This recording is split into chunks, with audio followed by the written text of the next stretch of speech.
Good morning class. आज हम हमारे नए टेस्ट पेपर का सॉल्यूशन बनाते हैं। हमारा जो टेस्ट फॉर्म नंबर है वो हमारे पास है 024892। इस पेपर के अंदर ये हमारे पास एसएससी सीजीएल का पेपर है। इसमें मैथ्स के 25 क्वेश्चंस होते हैं। तो आज अपन इन पूरे 25 क्वेश्चंस का एनालाइज करते हैं।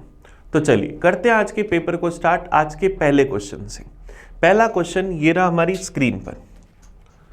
A man invests 44,000 rupees in some shares in the ratio 1:4:5, which pay dividend of 10%, 15% and 25% on his investment for 1 year respectively.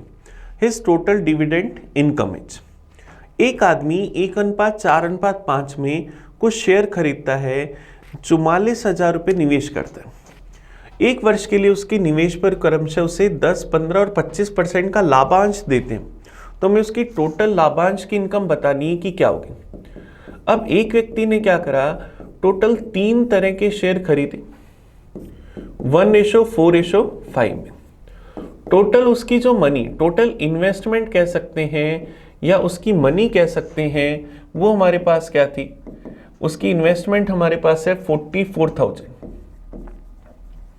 तो सबसे पहले 44,000 को अपन 1:4:5 में डिवाइड कर दें। रेशियो का टोटल 10 की वैल्यू 44,000, तो एक की वैल्यू क्या आ जाएगी 4,400। तो फर्स्ट पार्ट में उसने निवेश करे 4,400 रुपीज, ये उसकी इन्वेस्टमेंट है। सेकेंड पार्ट में इन्वेस्ट करा इसका 4 गुना, तो 17,600 रुपये। और थर्ड पार्ट में निवेश करे 22,000 रुपये। अब यहां पर इसको जो प्रॉफिट हुआ वो हमारे पास कितना है, 10%, 15% और 25%। तो अगर मैं कहूं कि 44% का 10% निकालूं 4400 का, तो ये क्या आ जाएगा 440 रुपए। 17,600 का अगर 15% निकालें 10% आ जाएगा 1760। 5% इसका आधा आ जाएगा, मेरे पास क्या आ जाएगा 880 रुपये। और 22,000 का 25% निकालूं तो 25% का 1/4 हो जाएगा। 1/4 हो जाएगा तो क्या आ जाएगा 5 × 20, 5500 रुपये। तो हमारे पास उसका टोटल प्रॉफिट, अपन इन सब का टोटल कर ले तो टोटल प्रॉफिट हमारे पास क्या आ जाएगा 0, 8 और 6 14 और 4 18, कैरी आ जाएगी 1, 6 और 8 14 और 7 21 और 4 25, कैरी आ जाएगी हमारे पास 2, 7 और 1 8, 8,580 रुपये। ये हमारा आंसर आ जाएगा ऑप्शन सी। तो टोटल उसकी लाभांश से इनकम जो हुई उसे कितनी हुई 8,580 रुपीज। चलिए नेक्स्ट क्वेश्चन की ओर बढ़ते हैं, क्वेश्चन नंबर 52 की ओर। x + 1/x = 2 है, तो हमें इसका मान बताना है कि क्या होगा। अब हमें पता है कि x + 1/x = 2 होता है जब x क्या होता है 1 होता है। अब x 1 होता है तो 1 की पावर चाहे इवन है चाहे ओड है, हमेशा क्या आता है 1 ही आता है। 1 की पावर इवन हो चाहे ओड हो, हमेशा क्या आता है 1। तो x की पावर 1823 प्लस 1/x की पावर 1929, तो क्या आएगा 1 + 1/1, तो 1 + 1 आंसर क्या आ जाएगा 2। ये हमारा आंसर आ जाएगा। अब मुझे तो आपको यहाँ एक्सप्लेन करना है, इसलिए मैं आपको इतना लिखकर बता रहा हूँ, नहीं तो आप देखते ही बोलोगे कि अच्छा x1 है तो 1 + 1/1, 1 + 1 2, ये हमारा आंसर आ जाएगा। चलिए नेक्स्ट क्वेश्चन की ओर बढ़ते हैं, 53 की ओर। ऐसी 2 संख्याएं ज्ञात कीजिए जिनका मध्य अनुपाती 25 और तृतीय अनुपाती 25 है। Find 2 numbers such that their mean proportional is 25 and their third proportional is 25। और थर्ड proportional तो वो खुद नंबर ही होगा। तो यहां पर अपन 2 संख्याएं बात करें तो क्या होंगी 25 और 25, क्योंकि मीन प्रोपोर्शनल क्या होता है B रूट में AC। अब दोनों नंबर अगर मेरे पास 25 25 होंगे तो इन दोनों के मल्टीप्लाई का रूट क्या हो जाएगा 25, और हमारे पास तीसरा नंबर भी 25 चाहिए तो क्या आ जाएगा 25 and 25, ये हमारा आंसर आ जाएगा। चलिए नेक्स्ट क्वेश्चन की ओर बढ़ते हैं, 54 की ओर। देखो 54 DI का क्वेश्चन है, हमें क्या करें, study the given table and answer the question that follows. हमें इस टेबल का आंसर पढ़ना है और क्वेश्चंस के आंसर देने। The table indicate the number of the product sold by 4 different companies.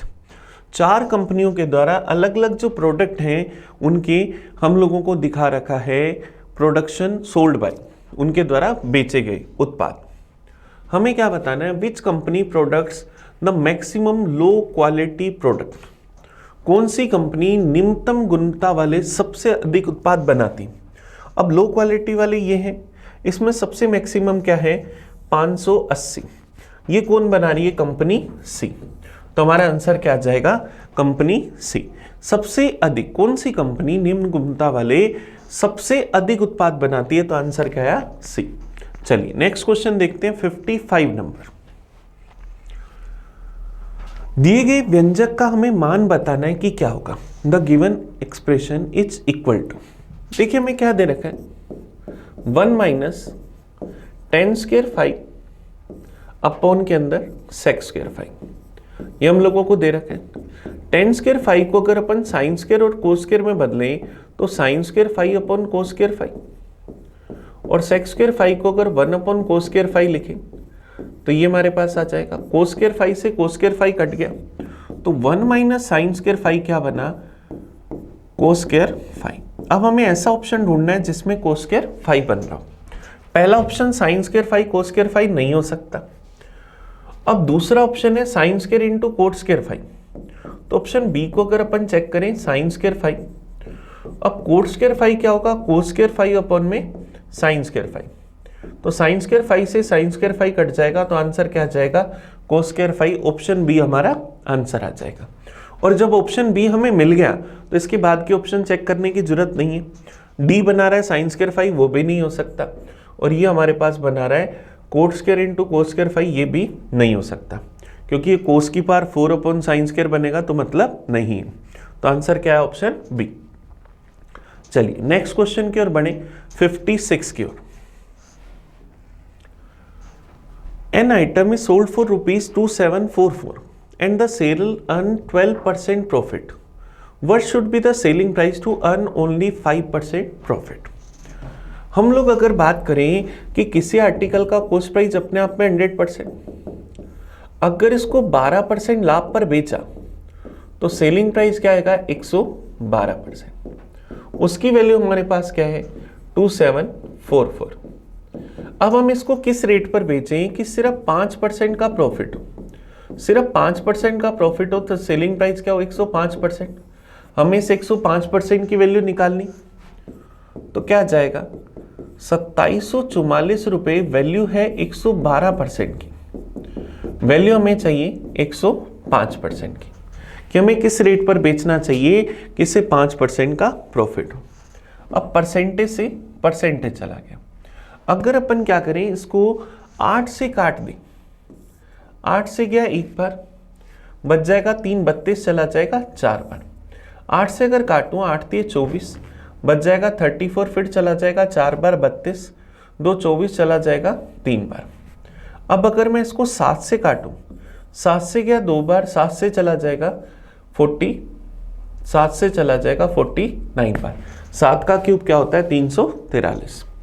तो क्या आया मेरे पास, 49 इंटू 105/2, तो ये क्या आ जाएगा, 4900। 250 अगर मैं और ऐड करूं तो क्या आ जाएगा, 5145/2। तो ये मेरे पास क्या आ जाएगा, 2 का भाग दूंगा 2500, ये मेरे पास 70 72, 2572.5। तो आंसर क्या आ जाएगा, ऑप्शन सी। ऑप्शन सी हमारे पास इसका आंसर आ जाएगा। 49 को जब 105 से गुना करा तो सीधा सीधा 100 से गुना करा 4900, 5 से गुना करा 245, तो 5145, 2 का भाग दिया तो 2572 रुपये 50 पैसे। ये हमारा आंसर आ गया। ये हमारे पास प्रॉफिट एंड लॉस का इजी सा क्वेश्चन था। चलिए नेक्स्ट क्वेश्चन की ओर बढ़ते हैं,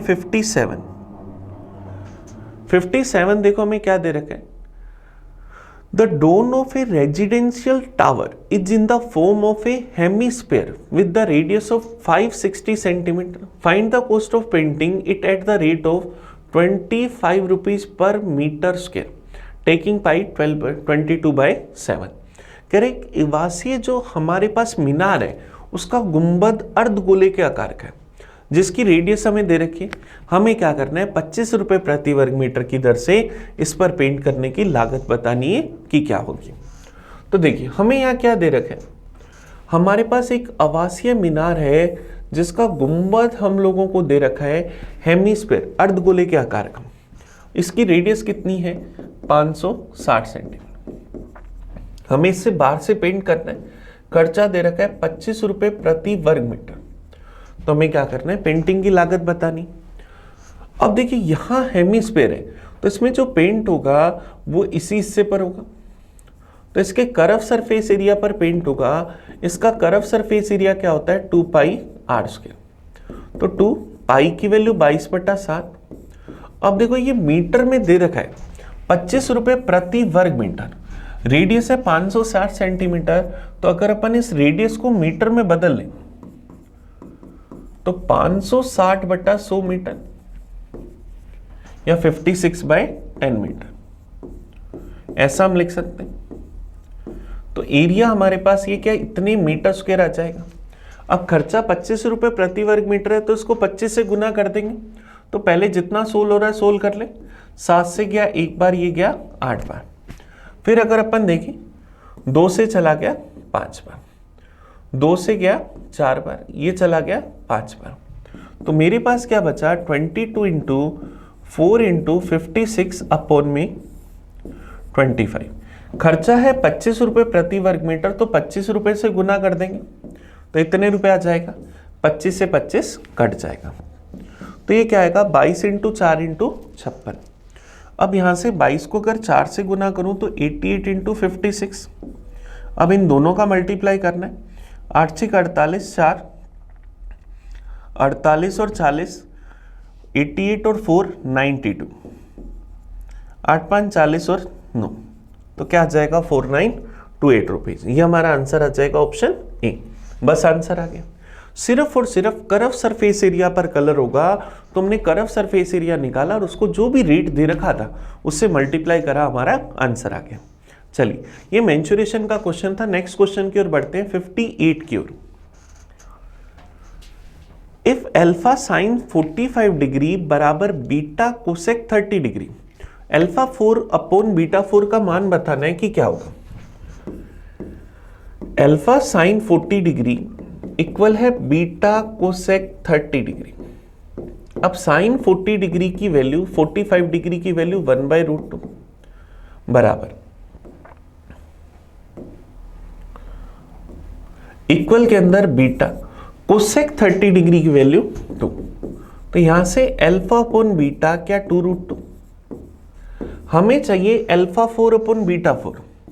तो अगर मैं इसकी पावर 4 कर दूं तो क्या 2√2 की पावर 4 हो जाएगी। तो अल्फा 4/β4। अब यहां से मेरे पास क्या होगा, मेरे पास 2√2 मतलब 2 की पावर 3/2, 4 से गुना करूंगा तो 2 की पावर 6, 2 की पावर 6 या 4 की पावर 3। तो आंसर क्या आ जाएगा 4 की पावर 3।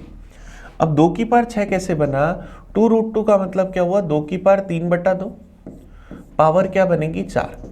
तो 2 की पावर 3/2 गुना में 4, 2 से गया 2 बार, 2 की पावर 6, 2 की पावर 6 को अगर मैं 2 की पावर 2 की होल पावर 3 लिख दूं तो 2 इंटू 3 6 बनेगा, तो 4 की पावर 3। और ये कैसे बना, 2√2 तो सबको पता होगा कि 2 की पावर 3/2 बनता है। नहीं पता तो 2√2 को अपन क्या लिखेंगे, 2 की पावर 1 इंटू 2 की पावर 1/2, तो 2 की पावर 1 + 1/2, 2 की पावर 3/2। तो हर एक बेसिक टर्म हमने लिखने की कोशिश करी इस क्वेश्चन में। चलिए नेक्स्ट क्वेश्चन की ओर बढ़ते हैं, 59 की ओर। 59 देखिए हमें क्या कह रहा है, एक व्यापारी अपनी वस्तुओं को एक ऐसे मूल्य पर अंकित करता है कि 31% डिस्काउंट देने के बाद भी उसे 15% का लाभ होता है। अगर क्रय मूल्य 3420 रुपीज है तो उसका अंकित मूल्य हमें बताना है कि क्या होगा। अब देखो हमें एमआरपी फाइंड करना है, तो हमारे पास एक छोटा सा फॉर्मूला है, एमआरपी अपन कॉस्ट प्राइस बराबर 100 प्लस माइनस प्रॉफिट या लॉस अपॉन 100 माइनस डिस्काउंट। हमें एमआरपी फाइंड करना है कि उसका एमआरपी क्या था। कॉस्ट प्राइस हम लोगों को दे रखी है 3420, प्रॉफिट उसे कितना होता है 15% का, और वो डिस्काउंट कितना दे रहा है 31% का। तो यहां से 100 में से 31 माइनस करेंगे, क्या आ जाएगा 69। यहां से अगर एमआरपी की वैल्यू सोल्व करें तो 3420 इंटू 115 अपॉन में क्या आ जाएगा 69। अब अगर अपन इसको क्या करें 3 से काट दें, ये गया 23 बार, 3 से अगर इसको मैं काटूं तो ये चला गया 1140 बार, 23 से चला जाएगा मेरे पास 5 बार, तो ये क्या आ जाएगा 1140 इंटू 5, तो क्या आ जाएगा 5700 रुपये। तो उसकी एमआरपी कितनी आ जाएगी 5700। तो हमारा आंसर क्या आ जाएगा ऑप्शन ए। चलिए नेक्स्ट क्वेश्चन की ओर बढ़ते हैं, 60 की ओर। Aman decided to cover a distance of 12 km in 78 minutes. He decided to cover initial 2/3 of the distance at 10 km per hour and the remaining different speed. Find the speed for the last 1/3 of the distance. हमें total distance travel करनी है 12 kilometre की 78 minute. Distance travel करनी है 12 kilometre की 78 minute में। Initially 2/3 distance 10 kilometre per hour की speed से तय करें, तो 2/3 डिस्टेंस अगर अपन निकालें तो क्या जाएगा 8 किलोमीटर। ये 8 किलोमीटर की दूरी हम किस स्पीड से तय कर रहे हैं 10 से, तो इसको ट्रेवल करने में कितना टाइम लगेगा, डिस्टेंस अपॉन स्पीड, तो 8/10 आवर्स, या मिनट में बदलो तो इंटू कर दो 60 से, तो ये 0 से 0 कैंसिल, क्या जाएगा 48 मिनट। तो ये 8 किलोमीटर हम 10 की स्पीड से कितने टाइम में ट्रेवल करेंगे 48 मिनट में। तो रिमेनिंग जो डिस्टेंस है वो कितनी आ जाएगी 4 किलोमीटर। 12 में से अगर 8 चल रही है तो बचे कितने 4, ये 48 मिनट में चल रही है तो टाइम कितना बचा 30 मिनट। तो 4 किलोमीटर अगर 30 मिनट में ट्रेवल करें तो स्पीड क्या होगी, डिस्टेंस अपॉन टाइम, 30 मिनट का मतलब 1/2 आवर, तो क्या आ जाएगी 8 किलोमीटर पर आवर। तो इसकी स्पीड क्या आएगी 8 किलोमीटर पर आवर। ये हमारा आंसर आ जाएगा ऑप्शन बी। चलिए नेक्स्ट क्वेश्चन की ओर बढ़ते हैं, question number 61। Find out the greatest number of 4 digit which when divides by 6, 9, 12, 15 and 18 leave the remainder 2 in each case। हमें क्या करना है, 4 अंकों की वह बड़ी से बड़ी संख्या ज्ञात करनी है जिसमें 6, 9, 12, 15 और 18 से भाग दें तो प्रत्येक दशा में 2 शेषफल बचे। अब देखो 2 शेषफल बचाना है तो इन सारे ऑप्शंस को देखो तो ऑप्शन सी आपके पास आंसर है, क्योंकि ये क्या है 9902। इसमें अपन अगर इन 6, 9, 12, 15 सबका भाग देंगे तो मेरे पास क्या बचेगा 2। कई लोग तो ऑप्शन देखते ही आंसर कर देते। अगर आपको सोल्व करना है तो हमें क्या करना पड़ेगा 6, 9, 12, 15 और 18 इन सब नंबर्स का एलसीएम लेना पड़ेगा। तो अगर मैं यहाँ 3 से डिवाइड करूं तो क्या जाएगा 2, 3, 4, 5 और 6। फिर अगर मैं 2 से डिवाइड करूं 1, 3, 2, 5, 3, फिर 2 से डिवाइड करो 1, 3, 1, 5, 3, 3 से डिवाइड करो 1, 1, 1, 5, 1, फिर 5 से डिवाइड करो तो क्या जाएगा 1, 1, 1, 1, ये हमारे पास आ जाएगा। तो इनका एलसीएम क्या आएगा, इन सब नंबर्स का मल्टीप्लाई, 5 दिए 15 दूना 30, 30 दूनी 60, 60 इंटू 3 180, इन सब नंबर्स का एलसीएम क्या आया 180। अब मुझे 4 अंकों की बड़ी से बड़ी संख्या चाहिए, तो 4 अंकों का बड़े से बड़ा नंबर जिसके चारों डिजिट 9 हो, इसमें से एलसीएम 180 का भाग दे देंगे। भाग चला गया 5 बार 900, बच गया 99, ऊपर से 9 उतारा, फिर भाग चला गया 5 बार 900, क्या बच गया 99, 99 इसका रिमाइंडर बच गया, भाग नहीं जा रहा। तो इस 4 अंकों की संख्या में से हमने जब रिमाइंडर ये 99 घटा दिया तो 4 अंकों की संख्या क्या आ गई 9900। अब ये वो संख्या है जिसमें इन सबका पूरा पूरा भाग जा रहा है, हमें रिमाइंडर 2 बचाना है, तो हम इसमें क्या करेंगे, 2 ऐड कर देंगे, तो क्या आ जाएगा 9902। ये हमारा आंसर आ जाएगा ऑप्शन सी। ऑप्शन सी हमारे पास इसका सही आंसर आ गया। चलिए नेक्स्ट क्वेश्चन की ओर बढ़ते, क्वेश्चन नंबर 62 की ओर। 62 देखो क्या कह रहा है, if the angle P Q and R of triangle P Q R satisfy the relation 2r minus P बराबर q minus R, then the measure of angle R. Triangle P Q R के angles के बीच में जो relation दे रखा है वो हमें क्या दे रखा है, 2r minus P is equal to Q minus R, ये हम लोगों को दे रखा है। आर को अगर मैं इधर ले आऊं तो क्या मैं 3r बराबर p प्लस क्यू कह सकता हूं। अब हम जानते हैं कि ट्रायंगल के तीनों इंटीरियर एंगल का सम क्या होता है, 180 डिग्री। तो p प्लस क्यू की वैल्यू क्या 180 डिग्री माइनस आर आएगी, तो p प्लस क्यू की जगह अगर मैं 180 डिग्री माइनस आर रख दूं तो ये आर इधर आते ही प्लस का 4r बराबर 180 डिग्री, तो r बराबर 180 बाई 4 45 डिग्री। तो हमारा आंसर क्या आ जाएगा, ऑप्शन बी। तो कौन r का माप हमारे पास क्या होगा, 45 डिग्री। ये हमारा आंसर आया।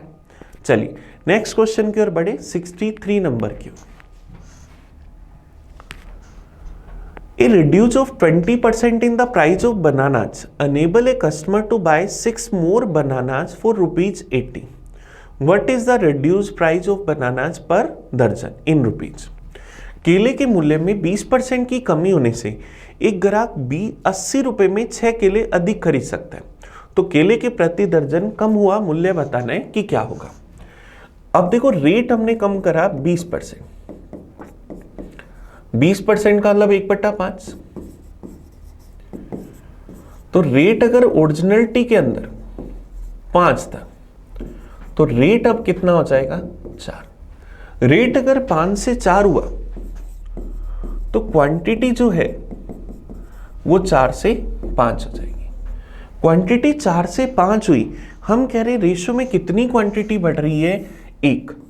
वो कह रहा है कि कितने बनाना ज्यादा खरीदता है, 6। 1 की वैल्यू 6 बनाना 6 के लिए, तो 5 की वैल्यू क्या आएगी, 30। अभी वो कितने बनाना परचेज कर पा रहा है, 30। कितने रुपए में, 80 रुपए में। तो हमें क्या करना है, केले का प्रति दर्जन कम हुआ मूल्य बताना है। 30 किलो का मतलब 2.5 दर्जन केले हुए, हमारे पास कितने दर्जन हुए, 2.5 दर्जन। 2.5 दर्जन का मतलब 5/2 दर्जन। तो 1 दर्जन का अगर प्राइस निकालें तो क्या होगा, 80 रुपए में मिले 2.5 दर्जन, 5/2 दर्जन, तो 1 दर्जन कितने की, 16 × 2 32 रुपए की, तो 32 रुपीज पर दर्जन, ये उसका रेट आ गया। 30 केले अगर 80 रुपए के, तो आप ऐसे भी कह सकते हो एक केला कितने का, 80/30 का। एक बनाना, तो एक बनाना अगर 8/3 रुपए का, तो 1 दर्जन में कितने, 12, तो 8/3 गुना 12, 8 चौक 32 रुपए दर्जन, ये हमारे पास आ गया। चलिए नेक्स्ट क्वेश्चन की ओर बढ़े, क्वेश्चन नंबर 64 की ओर। What will be the present value of 13,230 due 2 years hence when the interest is compounded at the rate of 5% per annum? हमें दे रखा है 5% की दर से 2 साल के बाद जो अमाउंट है वो हमें दे रखी है 13,230 रुपीज। हमें प्रिंसिपल बताना है कि क्या होगा, और ये किस पर है, CI पर। 5% से 2 ईयर का CI बनता है 10.25%। प्रिंसिपल अपने आप में 100%, तो अमाउंट हमारे पास क्या आ जाएगी, 110.25%। इसकी वैल्यू हमारे पास 13,230 रुपए के बराबर। हमें क्या चाहिए, प्रिंसिपल। तो 13,230 रुपए की वैल्यू 110.25%, वैल्यू हमें किसकी चाहिए, 100% की। परसेंटेज से परसेंटेज क्या, पॉइंट हटाएंगे तो 2 जीरो ऊपर। 25 से अगर इसको काटो, 25 से गया 4 पर, बच गया 10, 102 फिर चला गया 4 पर, फिर 25 से चला गया एक बार, 25 से गया 4 बार, 441 चला जाएगा 30 बार, 4 × 12 120 × 100 12,000 रुपये। तो प्रिंसिपल कितना है 12,000 रुपये, ये हमारा आंसर आ जाएगा। कई लोग इस तरह के क्वेश्चन को डायरेक्ट ऑप्शन से सोचते हैं कि 5% से 2 साल में अगर SIB होता तो 10% बढ़ता। अब इन सारे ऑप्शन को 10-10% बढ़ाओ। अगर मैं 13,000 का 10% बढ़ाऊं तो 14,300 हो जाएगा, तो नहीं होगा। 10,500 को अगर मैं यहाँ पर 10% बढ़ाऊं तो 1,050 बढ़ेगा, तो 11,000 कुछ होगा, नहीं होगा। 11,500 को भी बढ़ाऊं तो नहीं होगा। लेकिन 12,000 को अगर 10% बढ़ाऊं, 1,200 बढ़ गया, 13,200 बिल्कुल नियरेस्ट आ रहा है, तो यही हमारा आंसर है। चलिए नेक्स्ट क्वेश्चन की ओर बढ़े, 65 की ओर।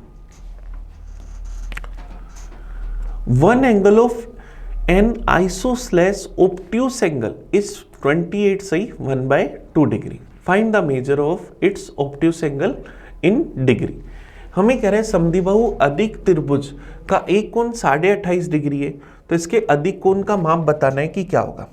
अब अगर मेरे पास एक समद्विबाहु त्रिभुज है, अगर मेरे पास एक समद्विबाहु त्रिभुज है और अधिक कोण त्रिभुज है, तो यहां से तो अपन अधिक कोण त्रिभुज नहीं बना पाएंगे अच्छे से।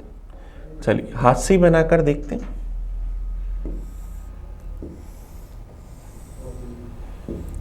ये दोनों भुजाएं बराबर होगी, ये 28.5 डिग्री, 28.5 डिग्री, तो ये भी क्या होगा 28.5 डिग्री। तो क्या आ जाएगा, इन दोनों का टोटल 57 डिग्री। तो ट्रायंगल के तीनों अंतः कोणों का योग 180 डिग्री, उसमें से अपन इन दोनों कोणों का सम 57 डिग्री अगर घटा देंगे तो क्या बच जाएगा 123 डिग्री। तो हमारा आंसर क्या आ जाएगा, ऑप्शन सी। अधिक कोण कितना आ जाएगा 123 डिग्री, क्योंकि 28.5 डिग्री और 28.5 डिग्री जोड़ोगे तो क्या आ जाएगा 57 डिग्री। अब 180 में से 57 डिग्री घटाए तो आंसर क्या आ जाएगा 123 डिग्री। चलिए नेक्स्ट क्वेश्चन की ओर बढ़ते हैं, 66 की ओर। 66 देखो हमारे पास क्या है, ट्रायंगल ABC और ट्रायंगल PQR में कोण B और Q बराबर है। अब देखो अगर अपन दो ट्रायंगल बना लें, ये हमने दो ट्रायंगल बना लिए, एंगल B बराबर एंगल Q, एंगल C बराबर एंगल R, एंगल C बराबर एंगल R, तो अपन इसको नाम दे देते ABC और PQR, और AB बराबर 2PQ। PQ अगर मैं x कहूं तो AB बराबर क्या हुई 2x। तो हमें बताने दोनों त्रिभुज क्या होंगे। अब देखो तीनों अंतः कोण तो बराबर हो गए, इन भुजाओं का अनुपात मेरे पास क्या हुआ 2:1, तो दोनों ट्रायंगल आपस में क्या होंगे सिमिलर, समरूप। सर्वांग सम साथ ही साथ समरूप नहीं हो सकते। सर्वांग सम होने के लिए भुजाएं बराबर होनी चाहिए थी, समरूप लेकिन सर्वांग सम नहीं। बिल्कुल सही बात है, न तो समरूप न सर्वांग सम गलत है, सर्वांग सम लेकिन समरूप नहीं। तो देखो आंसर क्या आ जाएगा, ऑप्शन बी। क्योंकि क्या है तीनों कोण बराबर होते हैं तो ट्रायंगल आपस में हम सिमिलर कह सकते हैं कि ट्रायंगल ABC सिमिलर होगा PQR के, क्योंकि इनकी भुजाओं के अनुपात बराबर होंगे, ना कि साइड्स बराबर है। इसलिए आंसर क्या आ जाएगा, ऑप्शन बी। चलिए नेक्स्ट क्वेश्चन की ओर बढ़ते हैं, 67 की ओर। निम्नलिखित व्यंजक को सरल कीजिए। हमें इसको सिंप्लीफाई करके वैल्यू बतानी है कि क्या होगी। हमें टर्म क्या दे रखी है,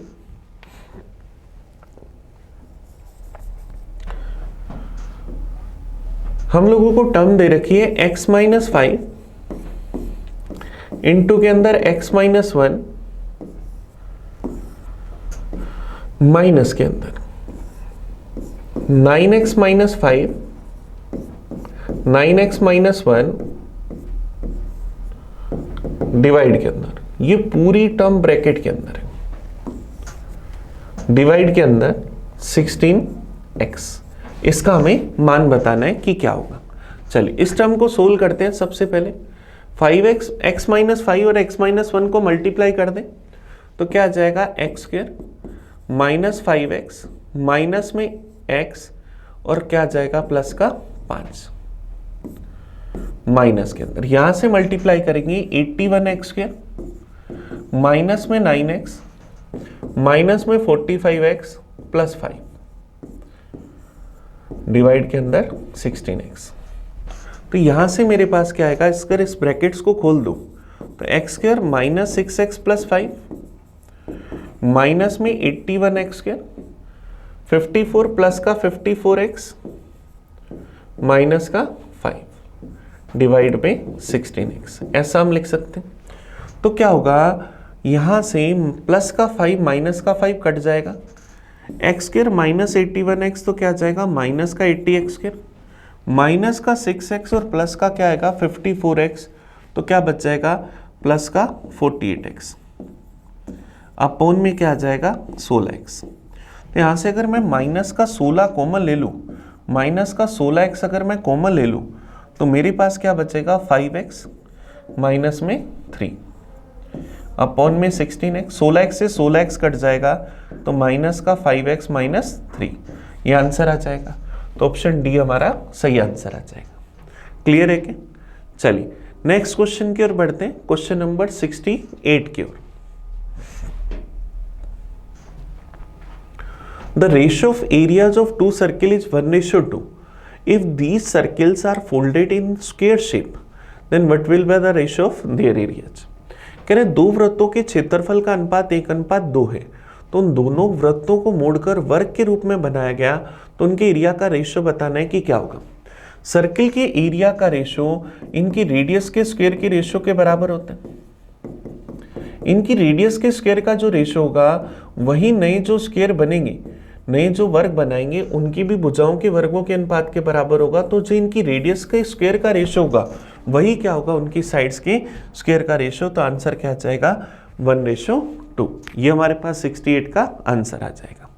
चलिए नेक्स्ट क्वेश्चन की ओर बढ़ते हैं 69 की ओर। 4 पुरुष और 8 महिलाएं एक काम को 10 दिन में पूरा कर सकते हैं। 5 पुरुष और 24 महिलाएं एक काम को 4 दिन में कर सकते हैं, तो एक पुरुष और एक महिला उसी काम को कितने समय में करेंगे, ये हमें फाइंड करना है। तो हमें दे रखा है 4 men and 8 women can do a work in 10 days. 5 men and 24 women complete the same work in 4 days.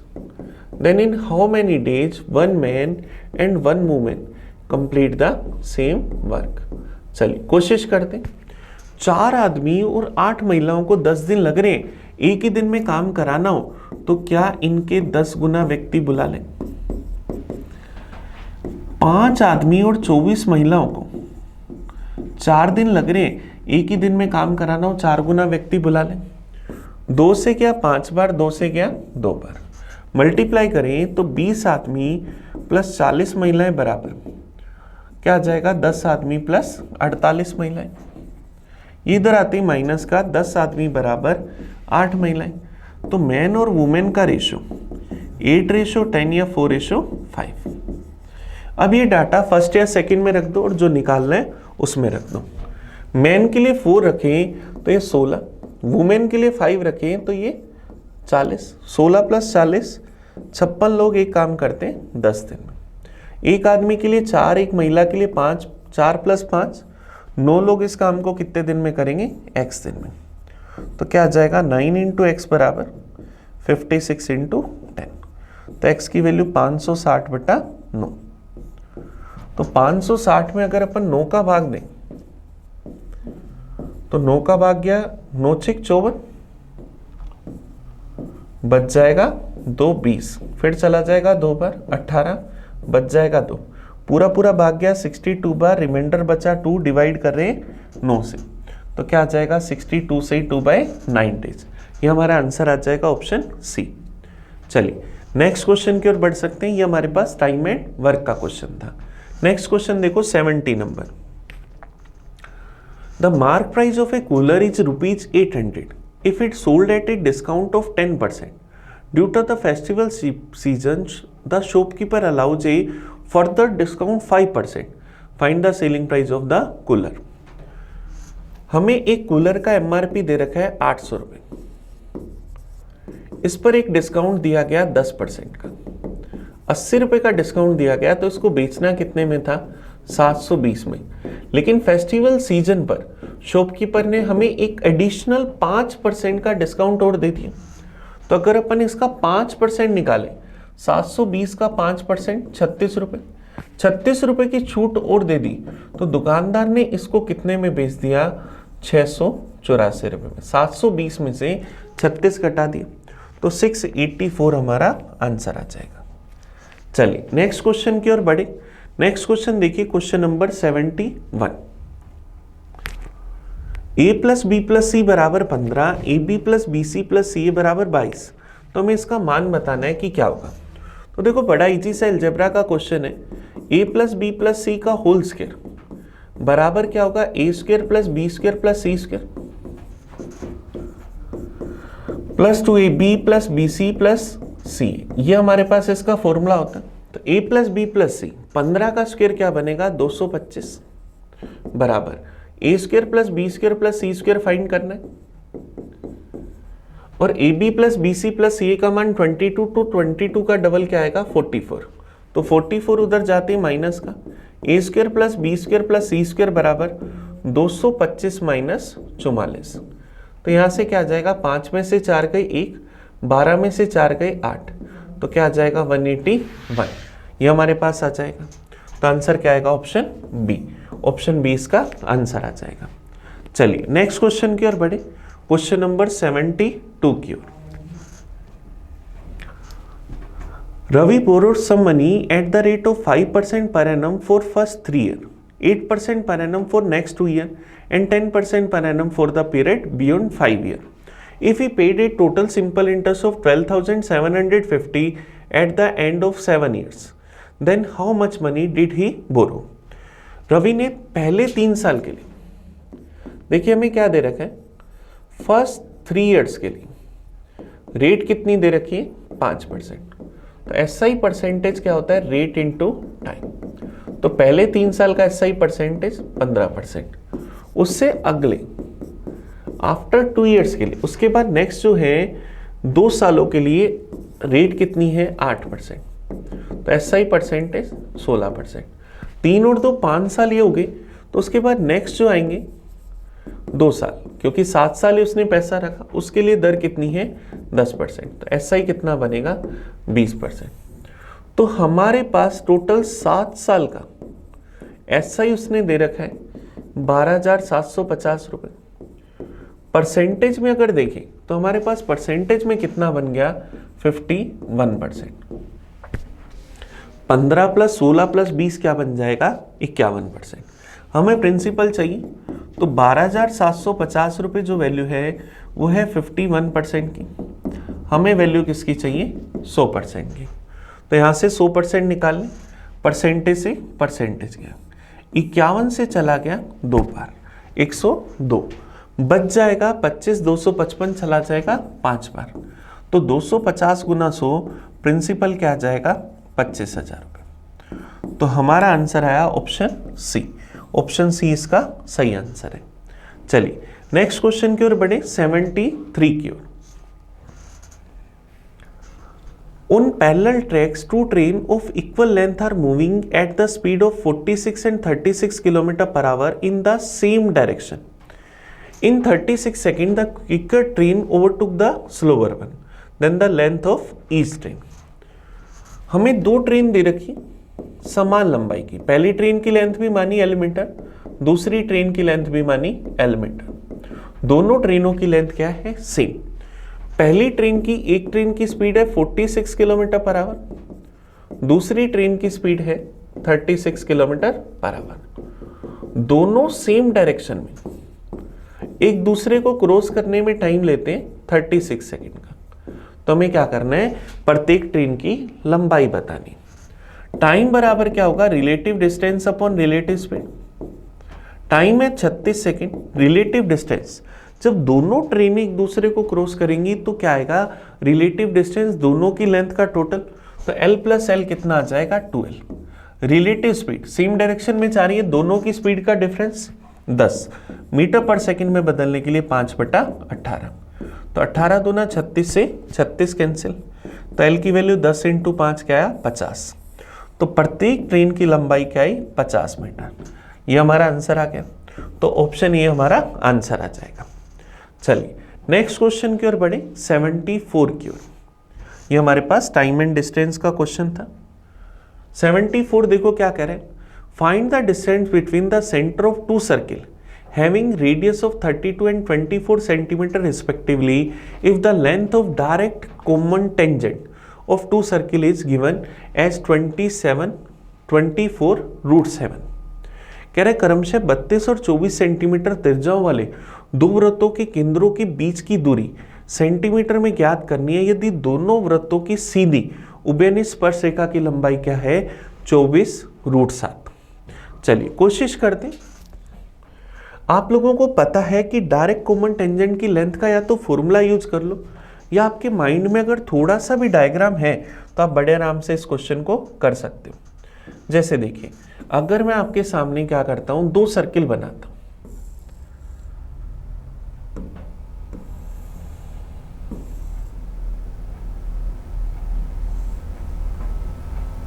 ये हम लोगों ने क्या करा, यहां पर दो सर्किल बनाए। अब मैं क्या करता हूं, इनकी एक डायरेक्ट कॉमन टेंजेंट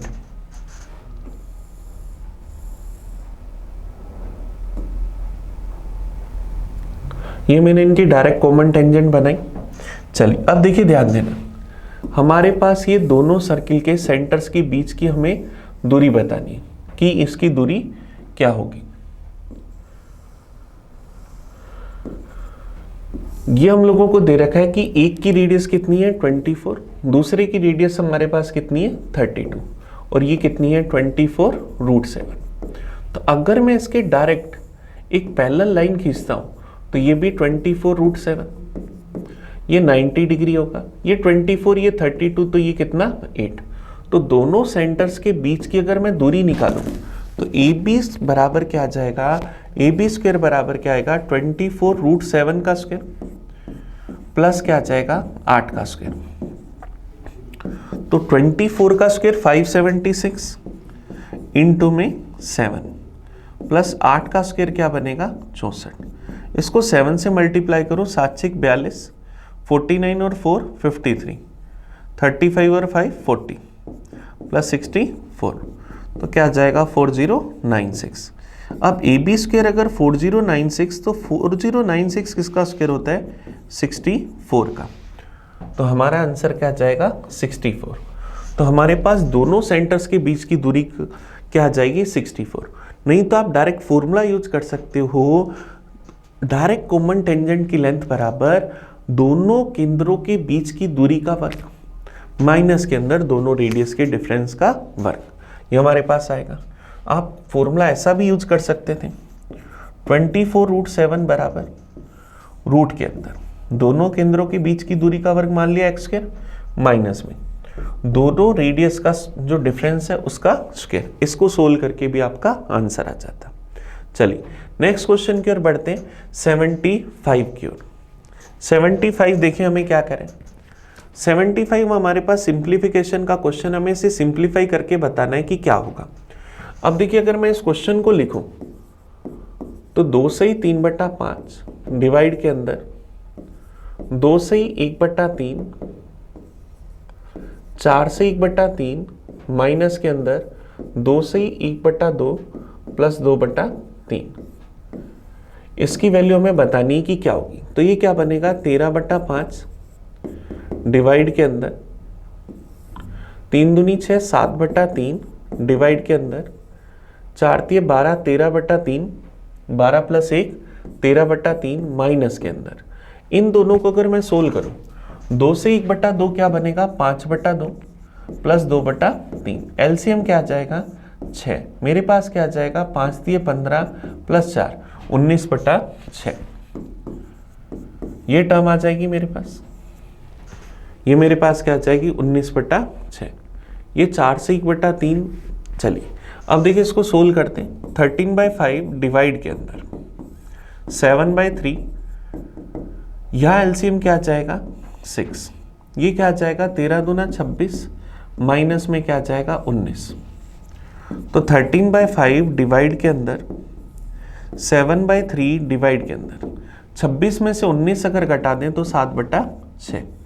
तो क्या आएगा 13/5 डिवाइड के अंदर 7/3 गुना में 6/7, 7 से 7 कट जाएगा, 6/3 2, तो 13/5 बटा में 2, तो क्या बनेगा 13/5 इंटू 1/2, तो 13/10 या 1 सही 3/10, ये हमारा आंसर आ जाएगा। तो ऑप्शन क्या आ जाएगा? ए। 75 का सही आंसर क्या आ जाएगा? ए। चलिए, तो आज के पेपर के हमने पूरे 25 क्वेश्चंस का एनालाइज करा। आप इस वीडियो को अच्छे से देखना, आपको कहीं भी कोई डाउट हो, कोई परेशानी हो तो आप मुझे कमेंट करके बताना। तो हम मिलेंगे अगले पेपर में नई सॉल्यूशन के साथ। तब तक थैंक यू। मैं आपका अपना प्रिंस। पढ़ते रहें। Thank you.